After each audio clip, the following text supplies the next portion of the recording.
Number 10, which of the following nuclei lie within the band of stability? And then we have Ra-226. So Ra is, actually Ra is radium, not radon. Rn is radon. Sometimes I get those a little bit confused.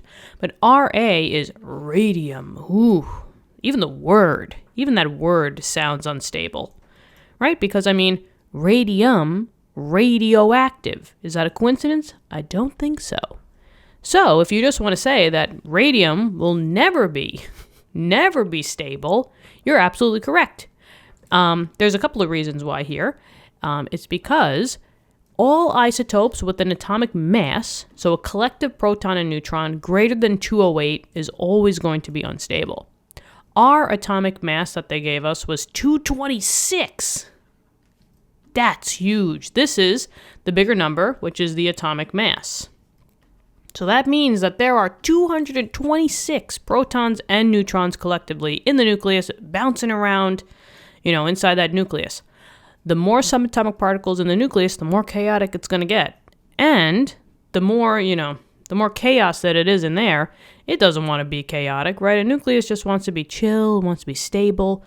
So this radium is going to be radioactive and try to fizz out, undergo fission to make smaller isotopes.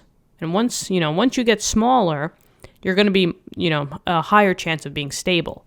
So right off the bat, this is 226. The greatest atomic mass that can be stable is 208, so we're out with that.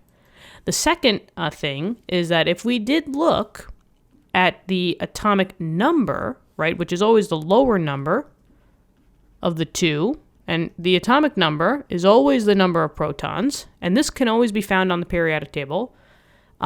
Radium has an atomic number of 88. All isotopes with an atomic number greater than 83 is also unstable. So there is no chance that radium is going to be stable. It is not going to be within the band of stability. So this is a big, fat no. And that's it. Short, sweet, to the point. I love it. There's some videos like this on the channel. And then there's some videos that are literally, 50 minutes for, one question. So, yeah. Anyway, we do it all here. Thank you so much for viewing the video. Subscribe to the channel if you haven't already. And thank you so much for supporting us and supporting the channel. If you want to be a member, you can. Check it out. See if it works for you. See if we offered some good perks that you would like. If not, that's totally okay. And I hope you're having a great day. Ooh. If that's not, that's totally okay. Hope you're having a great day. I'll be here all week. Okay. And with that, I'll see you in the next video. Bye-bye.